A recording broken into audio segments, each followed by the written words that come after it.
Mainit ang Feb-ibig sa ating Primetime Bida. Pilipinas, nagbabagang balita. TV Patrol.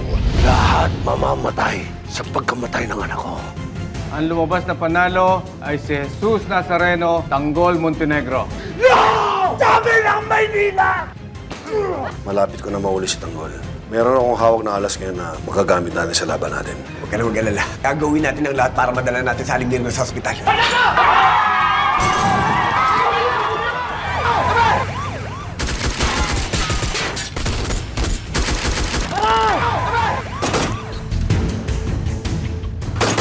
Ang dami nito! Hindi ko alam kung paano kayo papasalamatan. Gagawin namin ang lahat para sa'yo. Kahit ibuwis pa namin ang buhay namin. Parang nag-aalanganin ka. Kinateng, baka na kayo. Hihintayin na lang namin kayo dito. Uy! Tay! Ano to? Magkakalaban! Ito po kami, Tay! Marigol! Maririnig ni Tanggol ang pagdurusan niyo. Kinakabahan ako. Sundan ko na sila. Papatayin mo mga kaibigan mo o papanoorin mo yung nanay mo mamatay. Patawad. FPJ's Batang Quiapo. Kung ikaw napapaisip kung sino ang tatay mo, ako naman napapaisip din kung ikaw ang anak ko. Pag napatumba kita, ihuhulog ko ang nanay mo! Boss, mukhang masarap to ah. Papatayin tayo nito pag nagising to. Pag may nagkamali o nagkasala, paparusahan. Hindi kita hayaan sumukot sa kanila. Kung may nangyari sa kanila, cargo ko yun.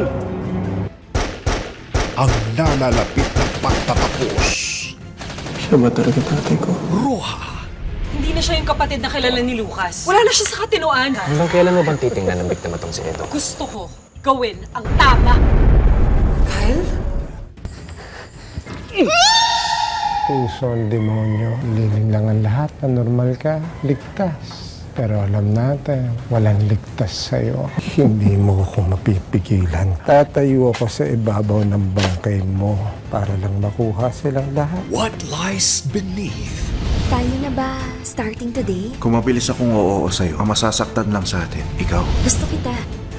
May anemia ka? Wala. Gusto mo ba yung mga taong hindi totoo? Hulaan mo. The Forbidden Flower. Palong-palo ang mga gabi sa ating Primetime Bida.